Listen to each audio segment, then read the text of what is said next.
Tout commence par le sport.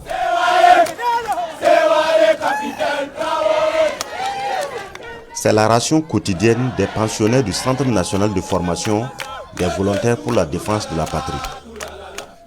3 mois pour avoir la qualification de supplétif des forces de défense et de sécurité. La vie civile se transforme progressivement en rigueur militaire.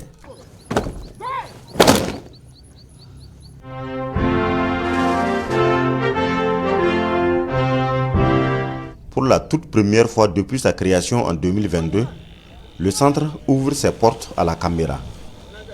C'est le passage obligé de tous les VDP nationaux avant de rejoindre les rangs. Les communaux, eux, sont formés sur place conformément au même curricula.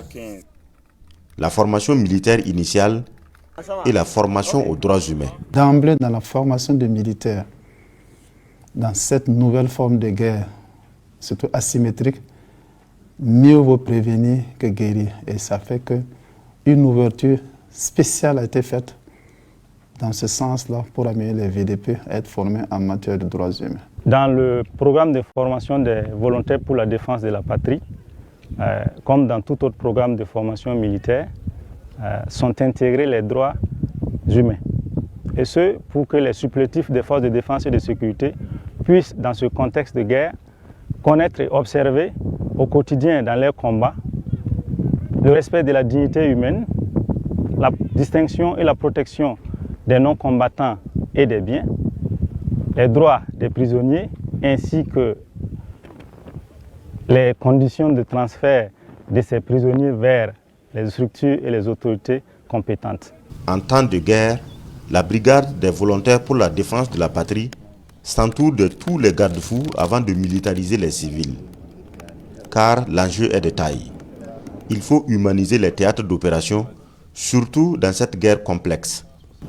Pour cela, les droits humains sont obligatoires et occupent 50% des programmes de formation. Ça fait partie du programme. Même les différents partenaires qui nous ont approchés, qui même réfutaient ou qui refusaient les aides de VDP, on leur a dit non, ce n'est pas une machination d'une ethnie pour combattre une autre, ou même du pouvoir pour combattre une ethnie donnée, non. C'est partie de la volonté du peuple. Et si vous voulez nous aider, malgré vos règles que nous connaissons en matière de respect des droits humains dans votre pays, de grâce, venez investir dans la formation en droits humains. Et nous vous autorisons à pouvoir le vérifier sur le terrain. Depuis le 27 novembre 2022, 3 vagues de 5000 VDP chacune sont passées ici à tour de rôle. Mais l'engouement populaire demeure très fort. Des volontaires se proposent malgré l'effectif atteint. L'armée rouvre les portes du centre. On parle de vague 3+1, puis 3+2, la promotion actuelle de 3000 VDP. C'est possible pour quelqu'un de vouloir aller à la vengeance. Parce que j'étais là, nous étions là avec nos parents, on est venu nous déguerpir. Dès que j'ai un moyen, je vais me faire justice moi-même. C'est d'ailleurs dans ce cadre-là qu'on a surtout insisté pour vraiment tuer en eux-mêmes cet esprit de vengeance pour aller vraiment à une défense commune. Pour la formation, tous les supports sont mis à contribution, car les niveaux d'assimilation des VDP sont disparates. Des conférences, des sketchs et des leçons annexées à tous les ateliers de formation militaire. Il faut varier au maximum pour que chacun trouve son compte. Pour le volet droits humains, la brigade des volontaires pour la défense de la patrie s'attache des services des structures avisées. La Direction générale des droits humains, les institutions internationales comme le Bureau pays du Haut Commissariat des Nations Unies aux droits humains. Beaucoup d'acteurs interviennent sur le terrain pour imposer le respect des règles de la guerre. Dans le contexte de la lutte contre le terrorisme, quand vous prenez par exemple la torture, les disparitions forcées, les arrestations et les détentions illégales et arbitraires, ce sont des droits qui peuvent en fait être exposés dans le contexte de la lutte contre le terrorisme et ça se comprend aisément. Donc nous échangeons en fait avec les formateurs sur en fait les modalités de protection des populations contre les violations en fait qui peuvent être portées à ces droits-là. Nous avons à ce jour pu organiser 4 formations des formateurs et avec un total de 123 formateurs qui ont été formés sur des droits de l'homme et le droit international humanitaire, et également élaborer un manuel de formation des VDP sur les droits de l'homme et le droit international humanitaire.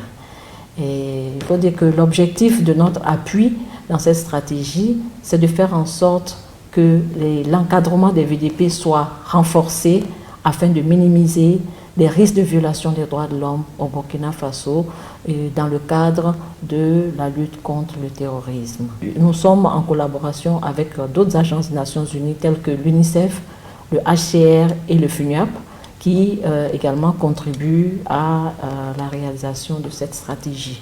Nous avons pu quand même nous rendre sur les lieux de formation à Koudougou, à Kaya, à Bobo-Dioulasso et à Manga pour l'instant. Et d'autres formations sont prévues très bientôt. Des cas pratiques sont transposés dans les ateliers de formation.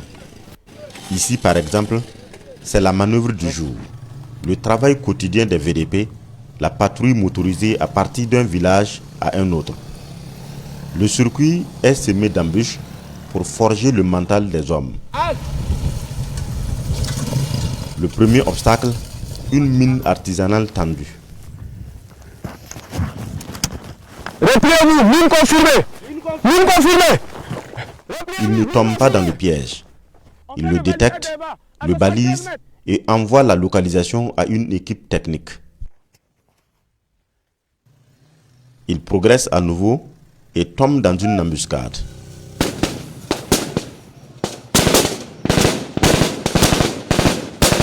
C'est le mode d'attaque terroriste le plus fréquent. L'exercice se fait avec des munitions à blanc, mais en situation réelle. D'un côté, les terroristes et de l'autre, les volontaires pour la défense de la patrie déterminés à l'emporter. Le combat dure quelques minutes et tourne à l'avantage des VDP. Sur le carreau, des terroristes tués, des blessés et des otages utilisés très souvent comme boucliers humains. L'idée ici, c'est pour amener les combattants à faire la différence entre l'ennemi engagé, le blessé de guerre, celui qui se rend et l'otage aux mains nues. Au cours du ratissage, vous avez trouvé 3 femmes là-bas.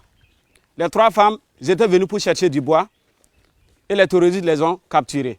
Ce sont des non-combattants, des innocentes, donc vous ne devez pas les tuer. Vous devez les protéger, s'occuper d'eux. Maintenant, les 2, ce sont des terroristes qui se sont rendus. C'est des combattants qui se sont rendus, donc vous ne devez plus les tuer. Vous devez les remettre aux autorités compétentes. Ça peut aller? Ok, maintenant, les blessés. Vous avez trouvé quelqu'un qui est blessé? C'est un blessé.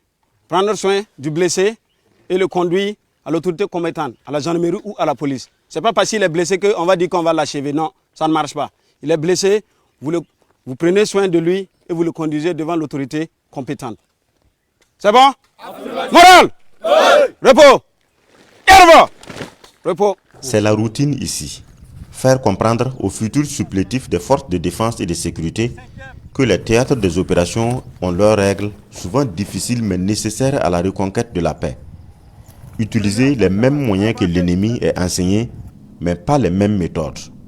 C'est la mission du centre de formation, cheviller ces principes au corps des volontaires pour la défense de la patrie. Quand nous sommes au cours de la progression, lorsqu'un combattant se rend, il dépose son arme en ce moment et il ne faut pas le tuer, il ne faut pas tirer sur lui, il faut aller le prendre et appliquer le DH, le droit humanitaire. On ne doit pas les tuer, ce n'est pas tout le monde qu'on doit tuer.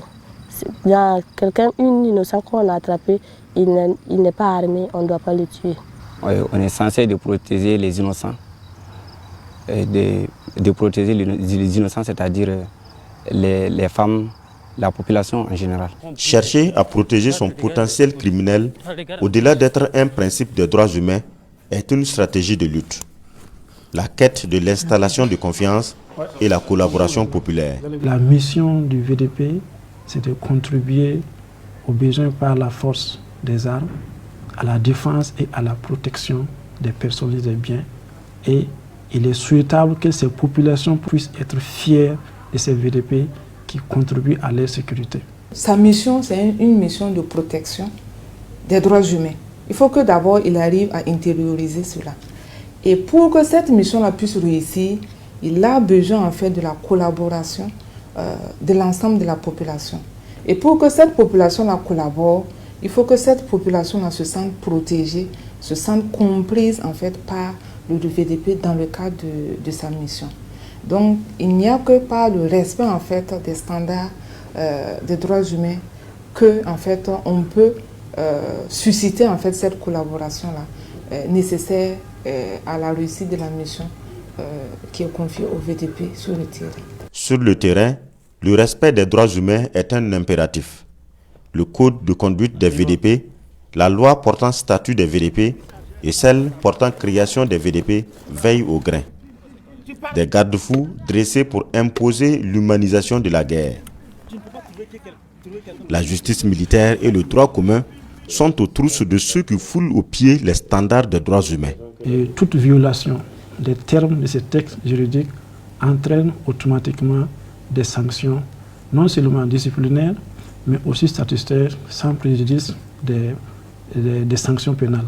Vous avez suivi tout récemment en février la révision du code de justice militaire qui a permis d'instituer des prévôtés auprès de tous qui sont engagés sur les théâtres des opérations auxquels du moins les VDP viennent en appui.